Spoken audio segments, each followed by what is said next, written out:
주님께 가까이 갑시다.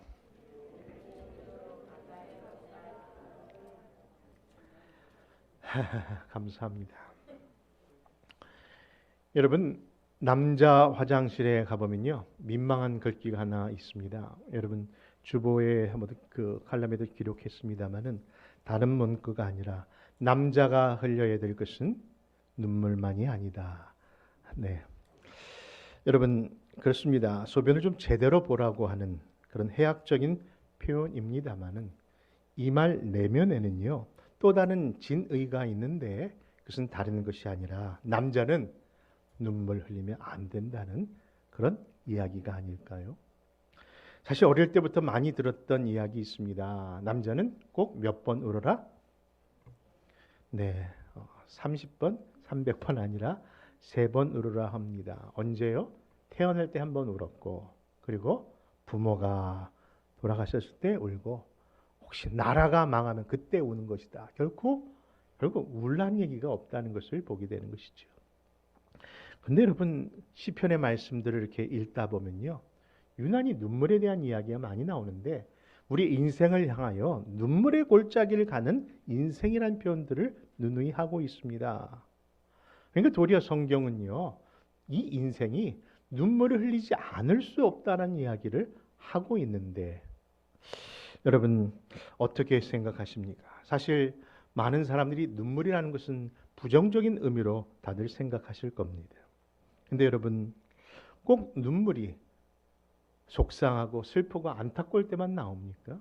아니지 않습니까? 여러분, 이 눈물이라는 것은 어떨 때 너무 좋아서 너무 기뻐도 눈물이 나더라는데요.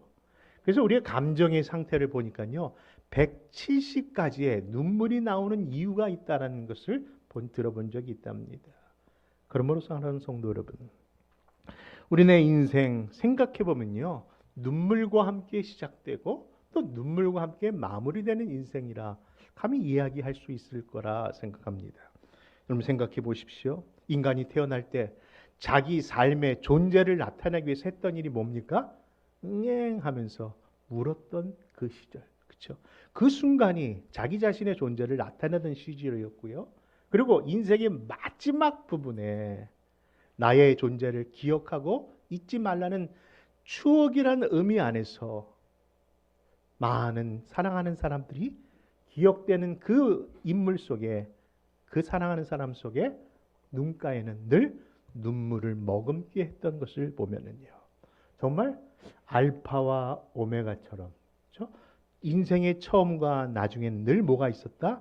눈물이 있었음을 보게 됩니다. 근데 문제는 이런 눈물이 있다 할고 이런 아픔이 있다 할지라도 사실 누구 앞에서 우느냐가 문제일 겁니다. 인생의 고난이 닥치고 어려울 때 그저 사람 찾아가서 내가 이렇게 해서 힘들어, 내가 이게서 억울해 하면서 그 사람 앞에서 징징거리는 눈물이 아니라 우리가 지금 말하고 싶은 이 눈물은 누구 앞에서? 하나님 앞에서 내 마음을 털어놓는 그 과정이 필요하다는 말씀을 드리려 하는 겁니다. 여러분, 그 눈물은요, 비록 이 세상에서 우리가 눈물 짓는 삶이 있다 할지라도 사랑하는 성도 여러분, 분명히 그 눈물을 바꾸어 주셔서 기쁨으로 단을 거둘 때가 있을 줄 믿습니다. 이에 대하여 시편 126편에 말씀이 있지 않습니까? 같이 한번 찾아 읽습니다. 시작. 눈물을 흘리며 씨를 뿌리는 자는 기쁨으로 거두리로다. 울며 씨를 뿌리러 나가는 자는 반드시 기쁨으로 그 곡식을 단을 가지고 돌아오리로다. 여러분, 사실 오늘 본문에 나와 있는 히스기야라는 왕은요, 유다 왕 중에 선군 중에 성군입니다. 그렇죠? 정말 대단한 인물입니다. 그런데 그에게도 방금 우리가 표현한 단어처럼 눈물을 흘릴 수밖에 없는 인생의 어려움을 닥치게 됩니다. 도대체 어떤 어려움을 당했길래 그 선왕이 그런 눈물 속에 파묻혀 있을까요? 그것은 바로 엄청난 두 어려움이 갑자기 밀려 닥친 겁니다. 첫째는 북쪽에 있는 강대국인 아수르가 그들에게 쳐들어와서 예루살렘 성을 에워싸고 있기에 그 어려움을 당한 첫 번째 이유고요. 두 번째 이유는 그 풍전등화 같은 전쟁의 순간 속에 개인에게도 인생의 마지막 선포처럼, 그렇죠, 사형 선고와 같은 죽을 병이 걸렸다는 이야기를 듣게 된 겁니다. 여러분, 결국 이 두 문제를 살펴보면요, 정말 생사의 갈림길에 있는 거예요. 그런데 여러분, 이 안타까운 사실은 이 사실에 대하여 저항할 수 없는 형편에 놓였다는 것이 더 안타깝다는 겁니다. 무슨 의미일까요? 그 소식을 전해 준 자가, 바로 그 소식의 근거가 어디에서 나왔냐면은 바로 생사화를 주장하시고 이 모든 것을 운행하시는 하나님이 그 이사야라는 선지자를 통해서 뭐예요? 그 지금의 형편이 그렇고 너의 인생이 곧 유언을 할 정도로 죽음을 당하게 된다는 그런 선포를 들었으니 이건 어떻게 반응을 할 수 있는 그런 형편이 아니었다는 것이죠. 그런데 여러분, 그렇게 저항할 수 없는 그 소식을 들었던 히스기야는 이 난감한 소식 가운데서도 우리가 본받아야 할 한 가지 중요한 놀라운 행동을 하나 취합니다. 여러분, 그것이 무엇일까요? 그런 위기 가운데 그가 행한 그 태도가 무엇이며 그것을 통해서 어떻게 그 위기를 극복했는지 오늘 본문을 통해서 몇 가지 살펴보려 합니다. 여러분, 첫째, 그는 그 위기 가운데 진실함과 전심으로 주님께 나아감으로 이 모든 것을 해결받았답니다. 여러분, 대사자의 죽음이라는 그런 책이 있는데요, 그 책이 보면 그 이야기는 이렇습니다. 늘 기도할 때 그 대사제는요, 하나님 지금도 살아계셔서 내 기도를 응답하시는 하나님인 줄 믿습니다.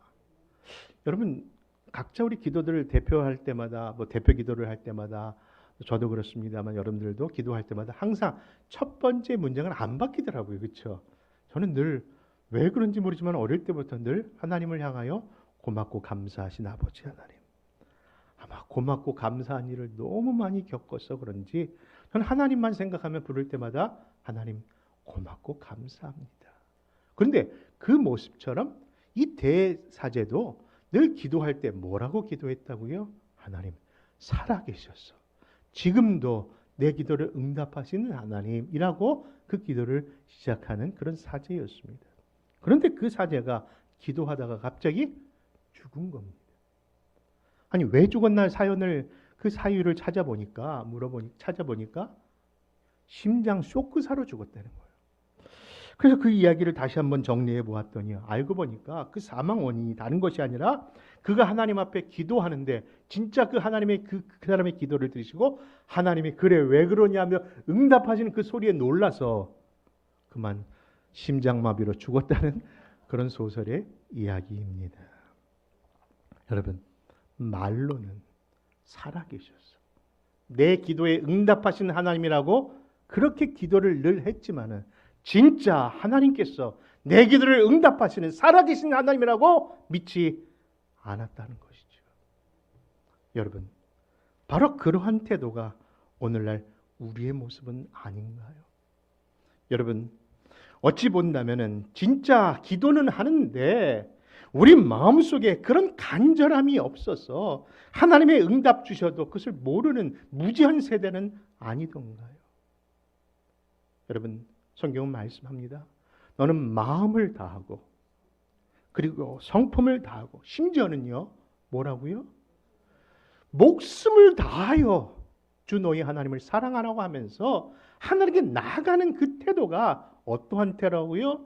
다하여라고 하는 말씀으로 우리에게 요구하시는데 과연 우리가 하나님 앞에 드림에 있어서 다하여 하나님 앞에 드립니까? 여러분, 그래서 그런가요? 기도는 하는데 왜 내게는 응답이 없습니까? 라는 질문을 할 때마다 속상합니다. 하나님 앞에 드림에 대하여 하나님과의 약속에 대하여 온전한 드림이 없으면서 불구하고 무엇을 기대한다는 말입니까? 여러분, 사슴이 시냇물을 찾기에 내 영혼이 갈급함 같이 주를 찾기에 갈급하다는 그 마음의 그 표현이 정말 우리 안에 있냐는 겁니다. 요즘 뭐 방송국에 가보니까요, 기도하는 프로그램을 해야 하기 때문에 이야기를 들어보니까 요즘은 예전처럼 중보기도를 요청하는 분들이 전화가 없다는 거예요. 그리고 기도 제목을 나누는 그런 사연도 하나도 오지 않는다는 거예요. 죄송하지만 제가 생으로 30분 동안 그냥 기도만 해야 된다는 그런 얘기를 듣고 지금 이 시대가 그런 시대라는 것을 다시 한번 깨닫게 되었답니다. 왜일까요? 이 시대는 정말 내 힘과 내 노력을 얼마든지 할 수 있다는 착각 속에 빠진 세대인지라 하나님을 향하여 구하는 자도 없고 하나님을 바라보는 자도 없고 하나님께 기도하는 자가 없다는 것 아니겠습니까? 얼마든지 돈만 있으면은 다 될 수 있다는 그 이유 때문에 기도하는 현장, 예배하는 현장보다는 돈 버는 곳에는 어디든지 서 있으려고 하는 이 악한 세대를 향하여 우리가 정말 깨달아야 될 음성이 무엇인가를, 우리 자리가 어디여야 하는가를 다시 한번 바라보게 하는 겁니다.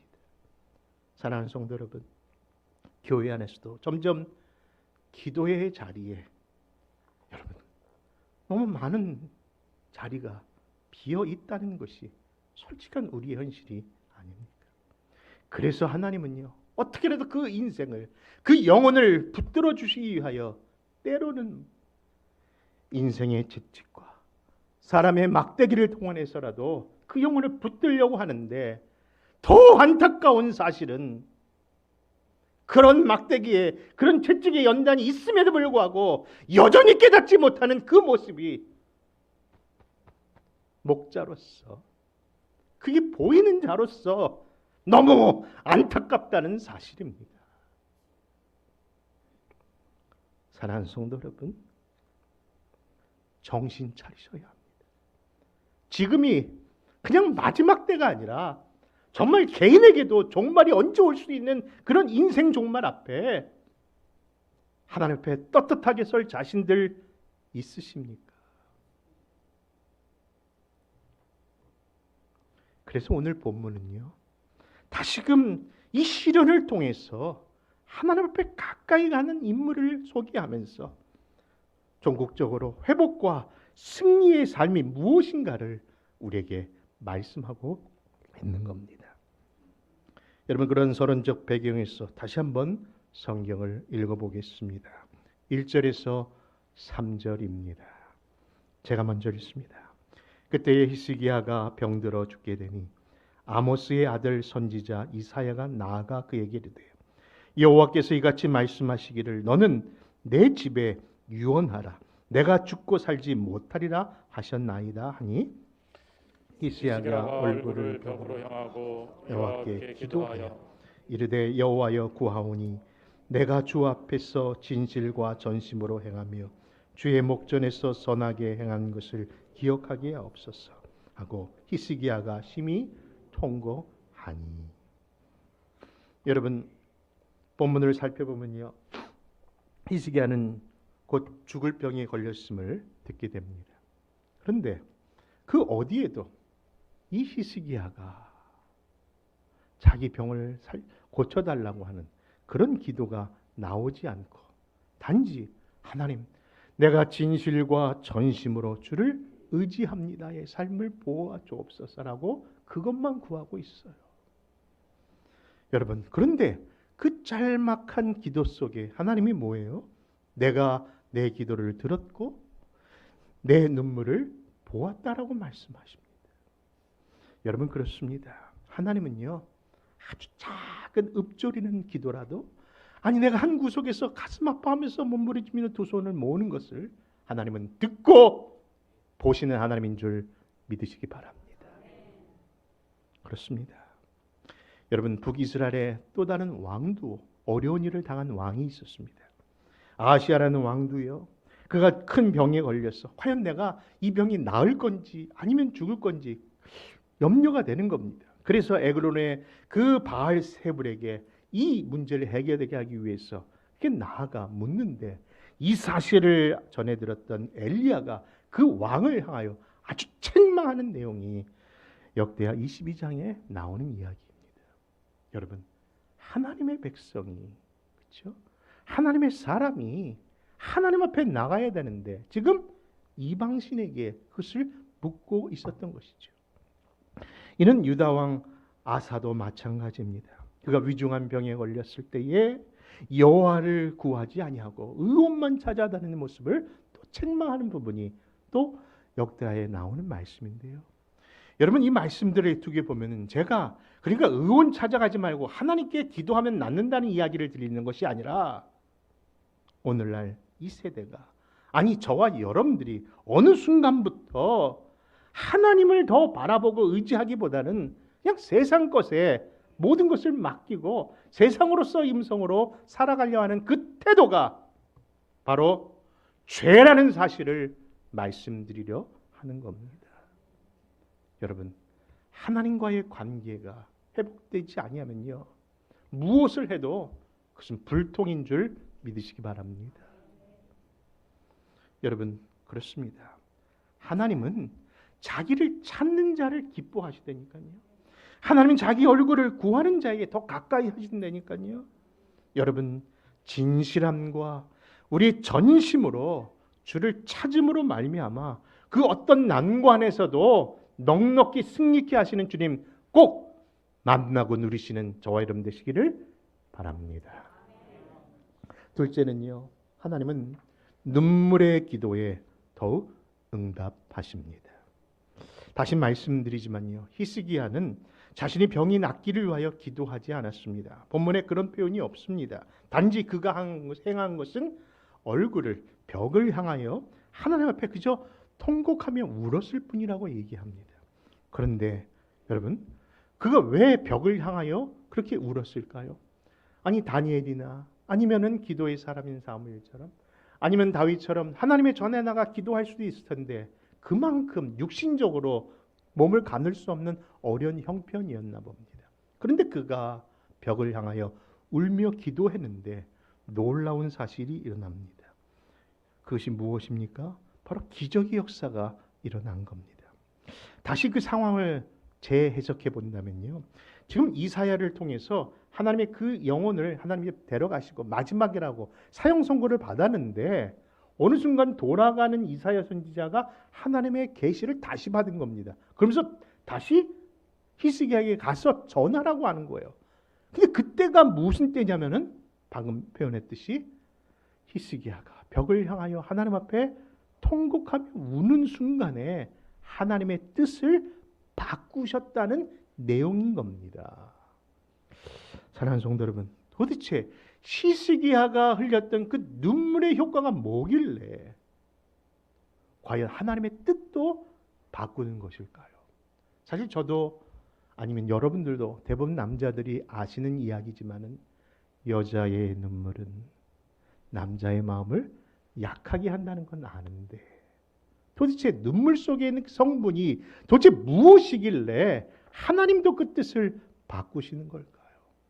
그래서 한번 찾아보았습니다. 눈물에는 어떤 성분이 있는가 봤더니 물과 나트륨밖에 없고요, 그냥 약간의 포도당과 또 소량의 향균 성분만 있을 뿐 별 큰 효과가 없다는 것을 알았습니다. 그런데 여러분, 놀라운 사실은 그냥 눈물이 아니라 성도의 간절한 눈물에는 하나님의 뜻도 변하는 놀라운 기적의 역사가 들어있음을 여러분 꼭 믿으시기 바랍니다. 여러분, 자식이 없어서 기구한 인생을 살았던 한나가 성전에 나아가 울며 기도하는 순간에 태의 문만 여신 것이 아니라 그 어두운 사사 시대에, 그렇죠? 하나님의 뜻을 밝힐 수 있는 진정한 다윗의 왕조의 그 놀라운 포문을 바로 한나의 기도 속에서 시작되었다는 것을 우리는 잘 알 겁니다. 그러므로 사랑하는 성도 여러분, 우리 앞에 놓여 있는 절벽의 벽이 앞에 있다면 여러분 눈물로 기도하십시오. 그러면 그 절벽의 문이 소망의 문으로 바뀔 줄 믿는 겁니다. 그런 의미에서 우리 한번 본문의 말씀 4절에 6절 말씀 같이 한번 읽어봅니다. 같이 읽습니다. 이에 여호와의 말씀이 이사야에게 임하여 이르되 너는 가서 히스야에게 이르기를 내 조상 다윗의 하나님 여호와께서 이같이 말씀하시기를 내가 내 기도를 들었고 내 눈물을 보았노라. 내가 내 수한에 15년을 더하고 너와 이 성을 아수르 왕의 손에서 건져내겠고 내가 또 이 성을 보호하리라. 여러분, 정말 눈물의 기도는요, 그 수명을 15년을 더 연장하는 역사도 얻었고 그 어려운 형편의 전쟁 가운데 풍전등과 같은 그 위급한 상황 가운데 그 예루살렘을 다시 건져낸 놀라운 역사가 심지어는 해가 좀 지지 아니하는 놀라운 시간적 역사까지도 경험하게 되었다는 겁니다.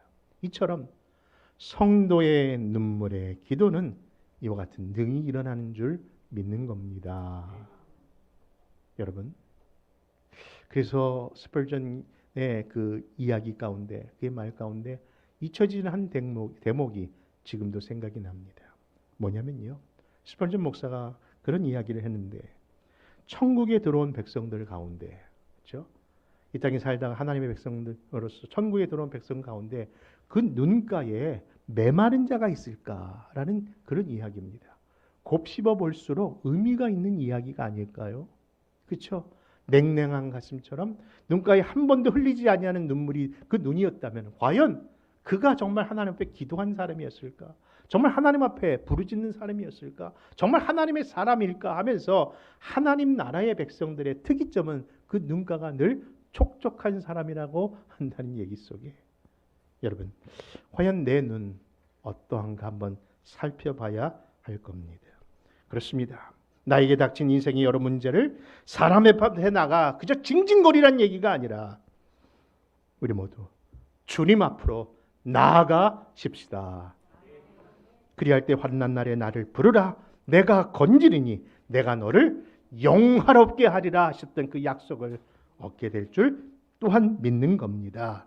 그러므로 사랑하는 성도 여러분, 성도의 기도의 눈물에 응답하신 하나님께 감사하며 오늘도 아니 내일도 아니 주님 앞에 서는 날까지 이 길 같이 기도하며 나아가시기를 다시 한번 부탁드립니다. 실제 하나님의 말씀, 하나님의 약속을 붙잡고 기도하자는 겁니다. 7절과 8절의 말씀 또 한번 같이 찾아 있습니다. 여러분들이 먼저 한번 읽어주시렵니까? 시작.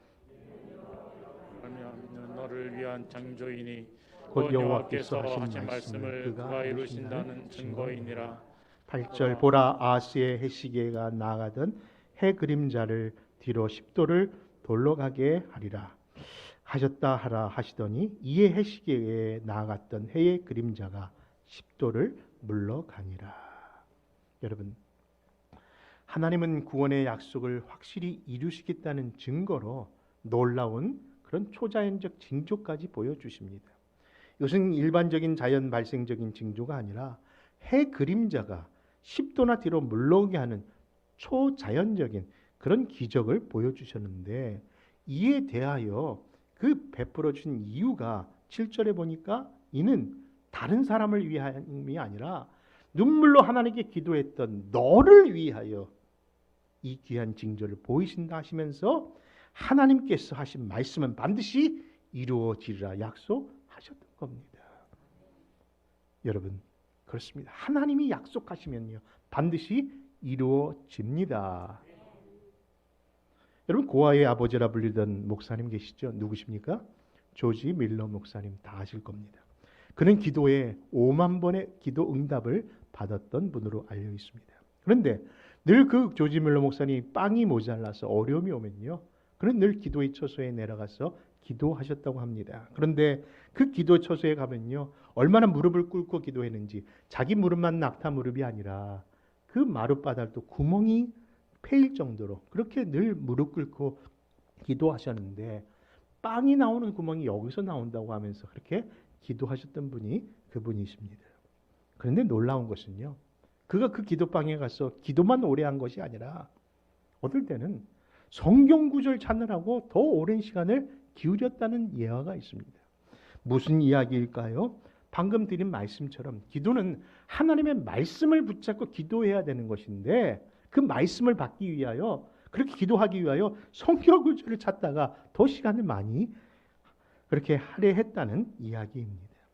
여러분 그렇습니다. 하나님의 말씀은 예언입니다. 예언은 곧 반드시 이루어진다는 성취하신다는 약속이 그 안에 있습니다.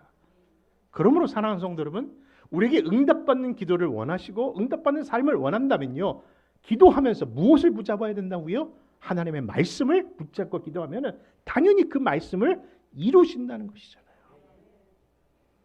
여러분 그렇기 때문에 조지 물러 목사는 늘 하나님의 약속을 붙잡고 기도하여 5만 번이라는 놀라운 응답을 받은 것이죠.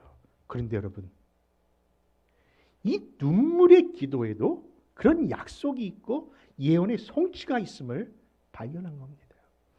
여러분, 특별히 그 약속들이 증명되는 시편의 말씀 한 구절을 두 구절을 한번 읽어보겠는데요. 우리 한번 읽어보겠습니다. 시편 58편 8절과 시편 34편 18절입니다. 우리 한번 천천히 한번 읽어볼까요? 시작.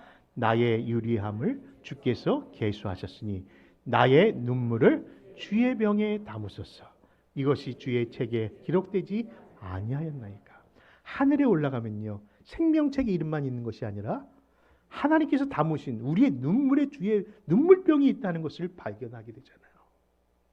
근데 그것이 바로 응답의 통로가 되는 겁니다. 하나님이 약속합니다. 여호와는 마음이 상한 자에게 가까이 하시고 중심에 통회하는 자를 구원하시도다. 사실요, 목사님이 하도 잘 우니까 그렇게 그런 말씀 하시는 거 아니냐 하는데 저만 잘 운 거 아닙니다. 누구도 잘 우셨냐면요, 우리 예수님도 참 잘 우셨어요. 왜냐하면 이 죄악의 세상을 그냥 바라볼 수가 없어서 우셨습니다. 근데 그 우심을 통하여 하나님께 기도하였고 그 기도를 통해서 응답받는 삶의 모습을 우리에게 가르쳐 주신 겁니다. 이에 대하여 히브리서 5장 7절이 이렇게 증거합니다. 같이 한번 읽습니다. 시작. 그는 육체에 계실 때에 자기를 죽음에서 능히 구원하실 이에게 심한 통곡과 눈물로 간구와 소원을 올렸고 그의 경건하심으로 말미암아 들으심을 얻었느니라. 여러분 아멘인 줄 믿습니다. 여러분 서양에서는요, 어머니가 시집가는 딸에게 주는 선물을 주는 풍습이 하나 있는데 뭘 주냐면요, 진주를 준답니다. 근데 그 준 진주를 뭐라고 부르는 거 아니? 네? 흑진주, 백진주. 네, 그 진주를 frozen tears라고 부른답니다. 얼어붙은, 그렇죠, 눈물이라고 얘기하는 거예요. 왜냐하면은 그 딸이 앞으로 시집살이 하면서 흐를 고통과 아픔의 눈물을 생각하면서 마치 조개가 모래가루가 들어오면서 그 살을 아픔을 견디는데 그 견딘 후에는 그 조개 안에 뭐가 형성됩니까? 아름다운 진주가 형성되듯이 사랑하는 내 딸아, 힘들고 어려워도 끝까지 참아라. 반드시 영롱한 프로즌 티어 같은 진주가 나타날 것이다. 사랑하는 성도 여러분, 그렇습니다. 우리 주님도 우리의 눈물을 아십니다. 그 이유를 아시는 유일한 분이십니다. 그렇기에 사랑하는 성도 여러분, 지금 우리가 눈물 흐리는 그런 인생을 살고 있다 할지라도 반드시 주의 보좌 가운데 어린 양의 목자 되시는 주님 앞에 섰을 때, 생명수 샘으로 인도하신 하나님 앞에 섰을 때 우리의 눈에서 모든 눈물을 씻어 주실 것을 믿고 우리도 히스기야처럼 힘든 이 절망의 벽을 소망의 문으로 바꾸기 위하여 그 자리를 기도의 자리로 만드시기를 바랍니다. 그 기도가 나만 사는 것이 아니라 내 자녀도 사는 이유인 줄, 비결인 줄 믿으시고 다른 것은 다 포기하고 물려주지 못할지라도 기도만은 유언으로, 기도만은 유산으로 남겨주는 그런 복된 저와 여러분 되시기를 주님의 이름으로 축원합니다. 기도하겠습니다.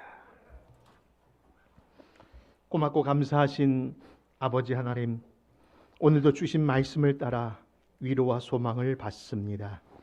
우리의 인생이 눈물을 흘리지 않을 수밖에 없는 어려운 현실일지라도 주신 약속, 아버지 눈물의 기도에 응답하시는 하나님, 하나님의 말씀을 붙들고 기도하는 자에게 반드시 성취하시는 하나님, 또한 진실과 우리의 전심으로 주를 찾는 자에게 좋은 것 주시는 하나님인 줄 믿고 오늘도 내 형편의 그 절망의 벽을 기도의 벽, 소망의 벽으로, 소망의 문으로 다시 만들기 위하여 오늘도 주님께 두드리오니 주여 하나님, 막힌 모든 담이 열리게 하여 주옵소서.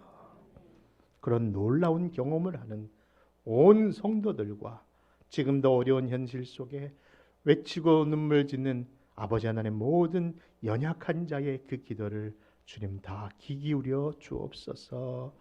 믿고 감사드리며 예수님의 이름으로 기도합니다.